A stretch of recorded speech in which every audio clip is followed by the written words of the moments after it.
नमस्कार, आप देख रहे हैं न्यूज 24। मैं हूं विपनेश माथुर और 11 बजे के बुलेटिन की शुरुआत करते हैं बड़ी खबर के साथ। हरियाणा को लेकर कांग्रेस का बड़ा ऐलान हुआ है। ब्रेकिंग न्यूज आपकी टीवी स्क्रीन पर। हरियाणा में कराएंगे जातिगत जनगणना, ये कांग्रेस कह रही है। सरकार आते ही जातिगत जनगणना कराई जाएगी, ये कांग्रेस की तरफ से। अगर हरियाणा में सरकार बनती है, जल्दी विधानसभा चुनाव हरियाणा में होने जा रहे हैं, अगर उसमें कांग्रेस कमबैक करती है तो साफ तौर पर कांग्रेस की तरफ से कहा गया है कि जातिगत जनगणना कराएंगे। हरियाणा के पूर्व मुख्यमंत्री भूपेंद्र सिंह हुड्डा की तरफ से ये बात कही गई है। तो जातिगत जनगणना की जो मांग है बिहार से पुरजोर तरीके से उठी और वहां पर तो रिपोर्ट को भी सार्वजनिक कर दिया गया। उसके बाद उत्तर प्रदेश में जो विपक्षी पार्टियां हैं उन्होंने जातिगत जनगणना कराने की मांग की और तेलंगाना में भी इसी तरीके की बात कही गई है कि जातिगत जनगणना वहां कराई जाएगी। और अब हरियाणा से आप देख रहे हैं, कांग्रेस ने यह कहा है कि विधानसभा चुनाव में अगर एक बार फिर से राज्य में कांग्रेस पार्टी अपनी सरकार बनाती है तो जातिगत जनगणना कराई जाएगी। ये बड़ी खबर इस वक्त आप टीवी स्क्रीन पर देख रहे हैं और हमने मकसद भी आपको बताया था कि जब भी जातिगत जनगणना की बात आती है तो सियासत भी शुरू हो जाती है और आरोप ये लगाए जाते हैं कि पार्टियां अपने फायदे के लिए जातिगत जनगणना की बात उठाती हैं। क्या ये हम पूछना चाहते हैं। बैकवर्ड समाज के लिए कहां न्याय हुआ? और कांग्रेस पार्टी का स्पष्ट है, जातिगत जनगणना कांग्रेस पार्टी कराने का काम करेगी। हरियाणा में सरकार कांग्रेस की बनती है और जातिगत जनगणना के अनुसार के आधार पर ये पहले भी हमने 15% बढ़ाने का काम किया था और इसको आगे पूरा जितना संवैधानिक हक है वो बढ़ाने का काम ओबीसी समाज के लिए हम कांग्रेस पार्टी करेगी। तो दीपेंद्र हुड्डा को आप सुन रहे थे, साफ तौर पर कहा है कि विधानसभा चुनाव में अगर कांग्रेस पार्टी जीतती है तो फिर पहला जो काम होगा वो जातिगत जनगणना का होगा। विशाल एंग्रिश चंडीगढ़ से मेरे साथ जुड़ गए हैं, उनके साथ वरिष्ठ पत्रकार भी होंगे, उनसे बातचीत करेंगे जो हरियाणा की राजनीति को जानते हैं। जो बात कही जा रही है इसके पीछे का मकसद है क्या। ऋषिकेश भी हमारे साथ दिल्ली से जुड़ गए हैं और साथ ही अमित भी हमारे साथ मौजूद है। टीवी स्क्रीन पर आप उनको देख रहे हैं, लेकिन सबसे पहले विशाल एंग्रिश का रुख कर लेते हैं। विशाल, वैसे तो कई राज्यों में आपने देखा है कि समय समय पर अक्सर जब चुनाव नजदीक होते हैं तो जातिगत जनगणना की बात कही जाती है। अब हरियाणा कांग्रेस की तरफ से भी यही बात कही जा रही है कि अगर हमारी सरकार बनती है, कमबैक करते हैं हम सत्ता में, तो फिर जातिगत जनगणना कराई जाएगी। विशाल, देखिए विपनेश, हरियाणा कांग्रेस द्वारा पूरे जोर शोर के साथ कहा भी जा रहा है और राहुल गांधी की लाइन को ही टो किया जा रहा है हरियाणा में भी, क्योंकि राहुल गांधी ने जिस तरह से देश में जातिगत जनगणना की बात की थी तो उसी का अनुसरण हरियाणा में भी अब भूपेंद्र सिंह हुड्डा और दीपेंद्र सिंह हुड्डा समेत जो कांग्रेस के चीफ है उदय भान और दूसरे कांग्रेस के नेताओं द्वारा किया भी जा रहा है कि उनके द्वारा जातिगत जनगणना करवाई जाएगी जब भी कांग्रेस प्रदेश में सत्ता में आती है, क्योंकि कांग्रेस सत्ता में आने के लिए काफी आशावान दिखाई भी दे रही है। और हमारे साथ हरियाणा की नब्ज को देखने वाले सीनियर जर्नलिस्ट हैं सत्येंद्र चौहान। सत्येंद्र, क्या कहेंगे कि जातिगत यदि जनगणना की बात की जाए तो हरियाणा में जो बिहार से बात चली थी वो धीरे धीरे आती हुई हरियाणा में पहुंच चुकी है। चाहे भूपेंद्र सिंह हुड्डा हो या दीपेंद्र हुड्डा हो, उनके द्वारा कहा जा रहा है कि सरकार यदि बनती है तो उसी हिसाब से जातिगत जनगणना भी करवा ली जाएगी और सीधा सीधा इशारा ओबीसी वोट बैंक की तरफ दिखाई दे रहा है। देखिए, ये जो सारा खेल है ये बीजेपी ने शुरू किया था। ओबीसी कार्ड सबसे पहले भारतीय जनता पार्टी ने खेला था। बिहार में लालू प्रसाद यादव एक लंबे समय से ये मांग करते आ रहे हैं कि जातिगत गणना होनी चाहिए। अब हरियाणा की अगर बात करें तो हरियाणा में बीजेपी ने कहा है कि ओबीसी का मुख्यमंत्री हमने बनाया है, लेकिन ओबीसी में नायब सिंह सैनी को अगर मुख्यमंत्री बना दिया है तो इसके अलावा बहुत सारी जातियां हैं जो ओबीसी में आती हैं लेकिन उनको रिप्रेजेंटेशन नहीं मिल रहा है। भूपेंद्र हुड्डा ने ये बीजेपी को जवाब देने के लिए, अब चुनाव है, चुनाव में सारी शक्तियां लगेंगी, सारे जो है तीर कमान से बाहर निकलेंगे। भारतीय जनता पार्टी को जवाब देने के लिए कांग्रेस ने स्ट्रेटेजी बनाई है कि अगर आप ओबीसी की बात कर रहे हैं तो आपने पूरे ओबीसी को रिप्रेजेंटेशन नहीं दिया है और पूरी गणगणना कर रहे हैं। इसमें यदि ओबीसी की बात की जाए तो ओबीसी में 78 के करीब जो जातियां हैं हरियाणा में वो अलग अलग आती भी हैं और 21% जो ओबीसी है। और यदि जातिगत जनगणना होती है तो आने वाले समय में जिसकी जितनी गणना होगी उसी हिसाब से उसको कोई भी चाहे वो पद हो या फिर भर्ती हो, उसी के हिसाब से वो होगा। देखिए, जब कोई सवाल खड़ा होता है तो उसका जवाब आता है।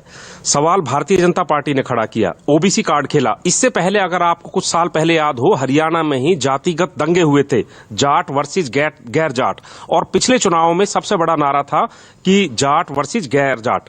लेकिन अब की बार जाट वर्सेस गैर जाट खत्म हो चुका है, तो लिहाजा एक नया नारा आया है ओबीसी। अगर सत्ता पक्ष इसको कैश करना चाहता तो विपक्ष कहां पीछे रहेगा।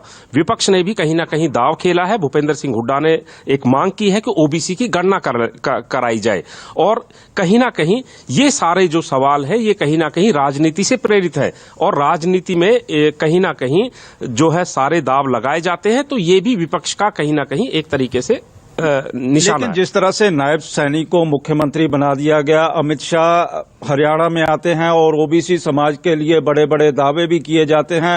ओबीसी को क्रीमी लेयर 8 लाख कर दी गई है, तो कांग्रेस ने बढ़ के बोल दिया कि हम इसको 10 लाख करेंगे, और पहली जब सरकार बनेगी तो जल्दी ही इसकी घोषणा भी कर दी जाएगी। कहीं ना कहीं लग रहा है कि प्रदेश की राजनीति में कांग्रेस हमलावर होती हुई दिखाई दे रही है। देखिए, चुनावी बिगुल बज चुका है।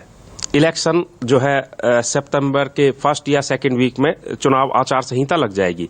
उससे पहले हर एक राजनीतिक दल कोशिश कर रहा है कि किसी भी तरीके से मतदाताओं को रिझाया जा सके। चूंकि ओबीसी कार्ड बीजेपी ने खेला है, प्रधानमंत्री मोदी हो, अमित शाह हो, लगातार ओबीसी की बात करते रहे। प्रधानमंत्री ने तो ये भी कहा कि मैं भी ओबीसी समाज से आता हूं। लिहाजा अब कांग्रेस को एक स्ट्रेटेजी बनानी पड़ रही है, और वो स्ट्रेटेजी यही है कि अब ओबीसी का जवाब ओबीसी से दिया जा रहा है। यदि ओबीसी की जातिगत जनगणना में यदि संख्या इस बार के मुकाबले बहुत ज्यादा बढ़ जाएगी, तो यदि कांग्रेस इसको अपना जातिगत जनगणना करवाएगी, तो लग नहीं रहा है कि बहुत ज्यादा जो ओबीसीज है उनको फायदा होने वाला है यदि कांग्रेस करवाती है। तो देखिए, ओबीसी को फायदा होने वाला है नहीं होने वाला है ये अलग बात है, लेकिन राजनीतिक दल चाहे कांग्रेस हो भाजपा हो, एक राजनीतिक रोटियां सेक रहे हैं, और वो कहीं ना कहीं ओबीसी, जैसा आपने बताया 78% तो नहीं है, प्रतिशत तो नहीं है, नहीं 78 अलग अलग जातियां हैं, 78 जातियां हैं, लेकिन प्रतिशत भी बहुत बड़ी बनती है। क्योंकि ओबीसी समाज, जैसे कि हम लोअर और मिडिल और अपर क्लास गिनते, तो अपर क्लास बहुत कम है, मिडिल क्लास बहुत जाता है। उसी तरीके से ओबीसी की बहुत बड़ी संख्या है, बहुत बड़ा मतदाता है।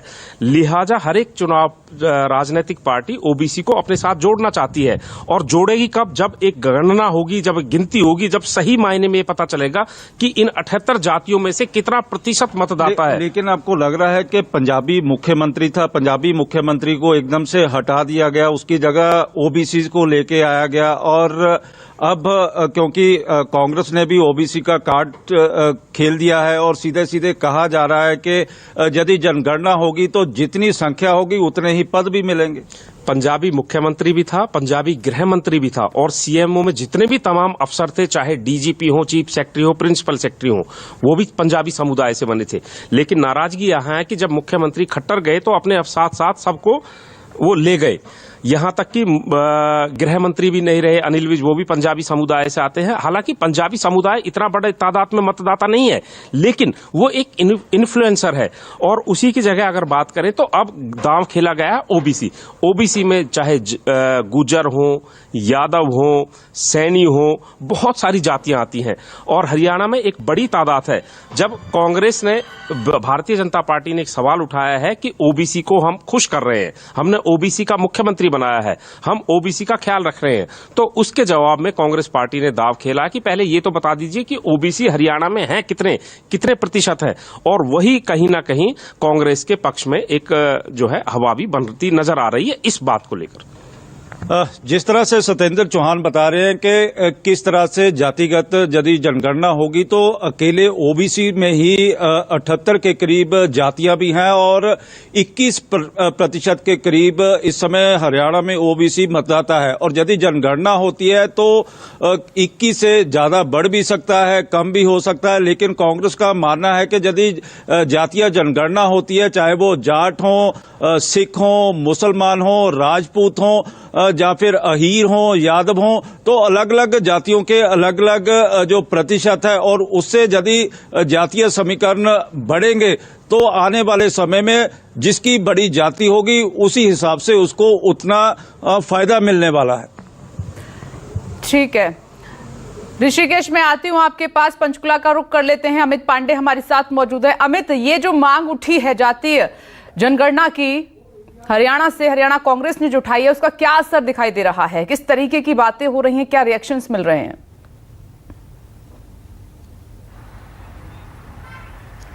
आज बिल्कुल जिस तरह से ये खबर सुबह सुबह आई कि कांग्रेस जो है अब जातीय जनगणना की बात कर रही है, तो उसको लेकर लोगों के बीच हम पहुंचे हैं और उनसे ही जानने की कोशिश करेंगे कि जिस तरह से कांग्रेस के तरफ से ये बयान आया, खासकर दीपेंद्र हुड्डा का जो बयान है उसको लोग कैसे देखते हैं। दीपेंद्र हुड्डा ने एक बयान दिया जिसमें उन्होंने कहा कि जिस तरह से बिहार में जातीय जनगणना कराया गया है, उसी तरह से अगर कांग्रेस की हरियाणा में सरकार बनती है तो वो भी कराएंगे। तो आप किस तरह से देखते हैं इस बयान को? बिल्कुल कराना चाहिए सर, बिल्कुल होना चाहिए कि जनता को भी पता लगे।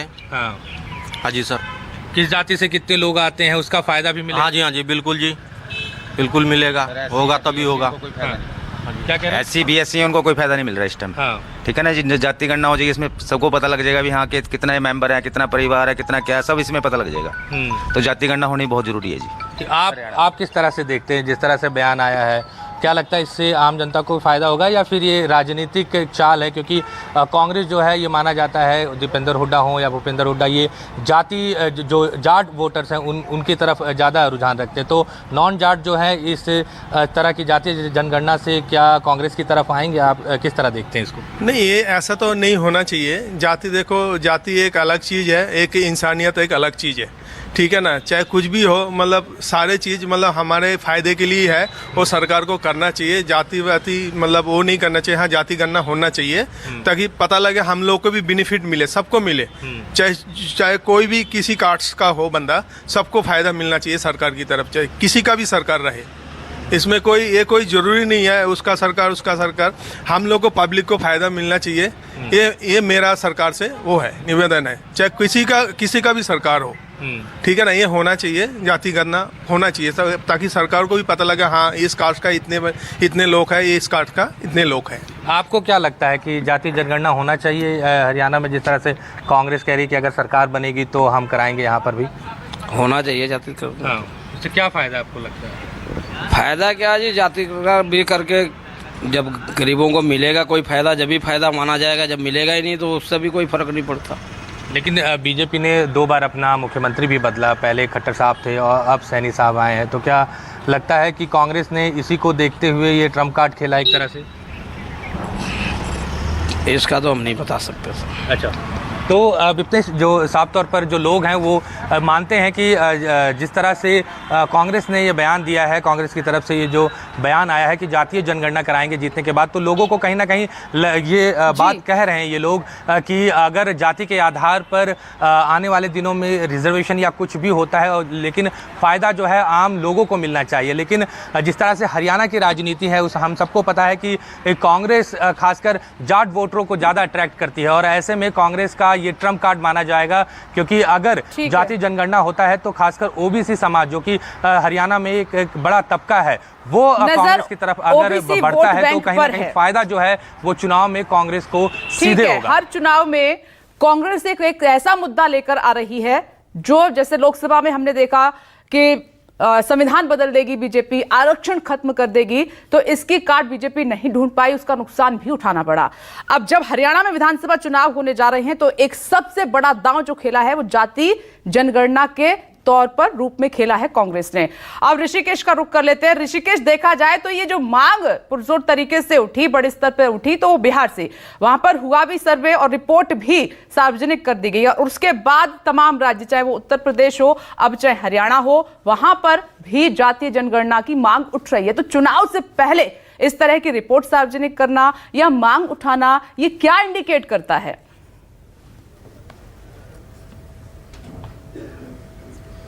विपनेश, देखिए, आखिर हरियाणा में जातीय जनगणना कांग्रेस क्यों अपना दांव खेल रही है, उसके पीछे की बहुत साधारण और सिंपल वजह है।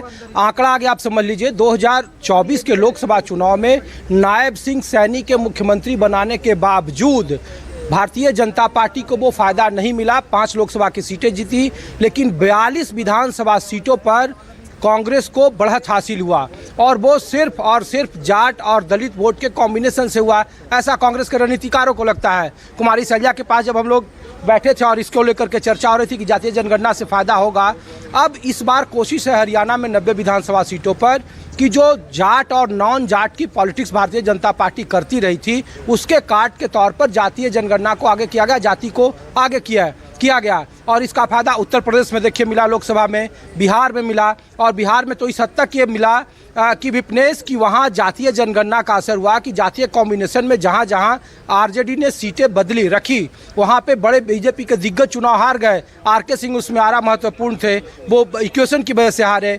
काराकाट देखिए कि हार गए, बक्सर हार गए। और उसके बाद देखिए कि जातीय जनगणना का असर या जाति कितना महत्वपूर्ण है कि लोकसभा में अगर संसदीय दल का नेता चुनने की बारी आई तो अभय सिंह कुशवाहा जो पहली बार के एमपी थे, मीसा भारती के मुकाबले उन्हें दरकिनार कर उन्हें बनाया गया।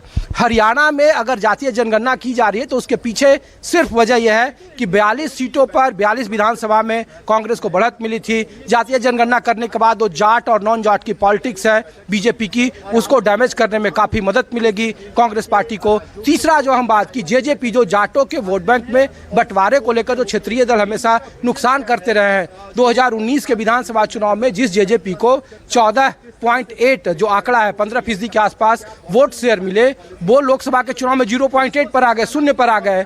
और जाटों की गोलबंदी जितनी ज़्यादा होती है उतना ही वहाँ नॉन जाट की गोलबंदी होती है। इसलिए इसके काट के तौर पर पहले न केवल जातीय जनगणना की मांग बल्कि टिकट डिस्ट्रीब्यूशन में जातीय आंकड़ों के हिसाब से वहाँ बांटा जाएगा। और ये हुड्डा परिवार को कह दिया गया है कि आप इक्वेशन के हिसाब से ही रेजिमेंट, जो अलग अलग रेजिमेंट जैसा जो रीजन है उसको बांटे। इसीलिए जो बीजेपी का हरियाणा में सबसे महत्वपूर्ण लैंड है जो अहिरवार लैंड कहा जाता है, जिसमें आप गुड़गांव देख लीजिए, फरीदाबाद देख लीजिए, जहाँ पे बीजेपी को सबसे ज़्यादा फायदा होता है। नूह जैसे इलाके में जब बड़े धार्मिक खास करके दंगे जैसी स्थिति हुई तब भी भारतीय जनता पार्टी वो किला बचाई, कांग्रेस को बहुत यहाँ फायदा नहीं हुआ। तो जातीय जनगणना के जरिए न केवल जेजेपी या क्षेत्रीय दल जो बीएसपी और आईएनएलडी का गठबंधन है उसको काटना है, अपने जाट वोट बैंक के अलावा दलितों के साथ ओबीसी को जोड़ना है। तो जातीय जनगणना के वजह से कांग्रेस को वहाँ इक्वेशन में फायदा होगा, और इसीलिए जातीय जनगणना की बात कही गई है, वो दिल्ली के इशारे पर कही गई है।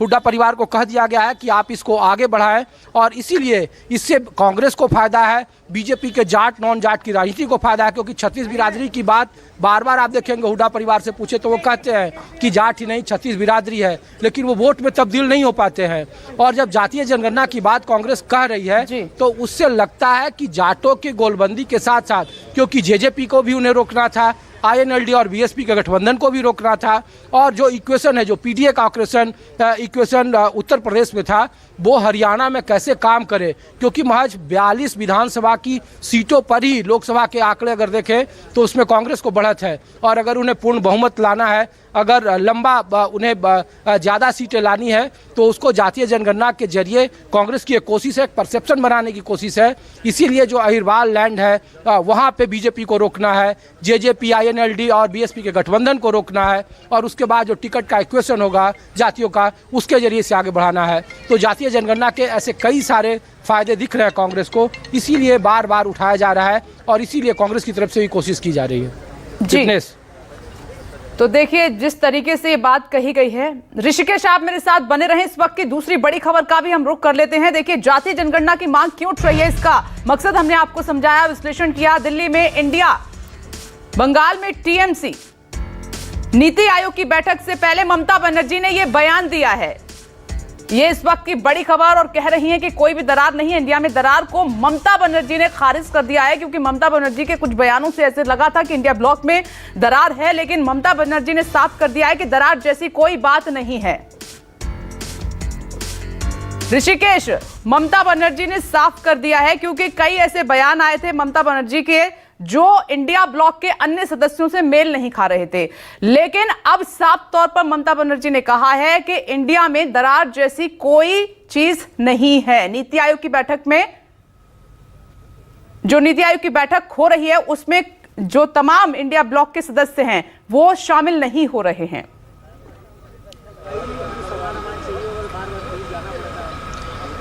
देखिए, बिल्कुल विपनेश, ममता बनर्जी ने संदेश देने की कोशिश की है, क्योंकि जिस नीति आयोग की बैठक के बाहर मैं मौजूद हूं, वहां से अब से थोड़ी देर के बाद ममता बनर्जी निकलेंगी और अपनी बात करेंगी। लेकिन इसी नीति आयोग की बैठक के पहले उन्होंने सवालों के जवाब दिए और कहा कि इंडिया गठबंधन को लेकर बार बार ये कहा जा रहा है कि इससे गलत संदेश जाएगा। इंडिया गठबंधन के कोई साथी यहाँ पे मौजूद नहीं है। हेमंत सोरेन की बात वो कर रहे थे, झारखंड के सीएम की, कि वो आएंगे, उनसे बात हुई है, लेकिन वो भी नहीं पहुँचे हैं। लेकिन बावजूद इसके ममता बनर्जी ने स्पष्ट कहा कि इससे ये मैसेज ठीक नहीं जाएगा और वो पूरे इंडिया गठबंधन की बात को यहाँ उठाएंगे, जहाँ पे प्रधानमंत्री मौजूद रहेंगे और अलग अलग राज्यों के मुख्यमंत्री मौजूद रहेंगे। बजट में अन्य राज्यों की अवहेलना की गई है और जो एजेंडा है इसका कि स्वास्थ्य, सड़क, शिक्षा, शहरी और ग्रामीण क्षेत्रों के बीच में समन्वय, उसको लेकर इंडिया गठबंधन की तरफ से ये बताना पड़ेगा कि आपने उन राज्यों के साथ गलत किया है, वित्तीय भेदभाव किया है। आपने सिर्फ बिहार और आंध्रा जैसे जो आपके सहयोगी दल हैं, जो उनसे जुड़े हुए राज्य हैं, उनके ऊपर आपने विशेष नियायत बरती है। तो इसीलिए ममता बनर्जी यहाँ वो कह रही हैं कि इस तरीके के नीति आयोग जैसे संस्था को बंद कर देना चाहिए। योजना आयोग जैसी जो पुरानी संस्था थी उसे बहाल करना चाहिए। संघीय ढांचा के बारे में उन्हें कोई न सिखाए कि कैसे काम करती है फेडरल स्ट्रक्चर, केंद्र और राज्य कैसे काम करता है। वो भी मंत्री रही, कई बार की सांसद रही है। तो ये एक उन्होंने संदेश देने की कोशिश की है कि इंडिया गठबंधन में दरार नहीं है, बल्कि इंडिया गठबंधन के वो रिप्रेजेंटेटिव के तौर पर यहाँ हैं और जो बात इंडिया गठबंधन के साथी इस बैठक में शामिल होकर नहीं कह पा रहे हैं, वही बात उनके सामने उनकी मौजूदगी में कहेंगे कि आपने इन राज्यों के साथ भेदभाव किया और ऐसे केंद्र की सरकार नहीं चलती है। केंद्र के लिए सभी राज्य बराबर होते हैं। अगर शिक्षा, स्वास्थ्य और अन्य चीज़ों, सड़क, बिजली, राज्य और केंद्र के बीच में शहरी और ग्रामीण इलाकों को जोड़ने वाली ऐसी अगर कोई योजनाएं होती है तो वो सभी राज्यों में होनी चाहिए। तभी आपका जीडीपी बढ़ेगा आगे, तभी आपकी जो 5 ट्रिलियन की इकोनॉमी का दावा जो कर रहे हैं उसको बल मिलेगा, न कि उन राज्यों की अवहेलना करके जहां पे आपकी सरकार नहीं है। तो ये मैसेज देने की कोशिश करेंगे और हम लोग भी इंतजार कर रहे हैं कि ममता बनर्जी जब निकलेंगी अंदर से तो वो क्या बोलती हैं। उम्मीद किया जा रहा है कि थोड़ी देर के बाद वो निकलेंगी और वो अपना विरोध दर्ज कराकर निकलेंगी, क्योंकि वो ठीक है। ऋषिकेश, आप नजर बनाए रखिएगा। तो ममता बनर्जी बैठक में शामिल होंगी इंडिया ब्लॉक की तरफ से। एक छोटा सा ब्रेक।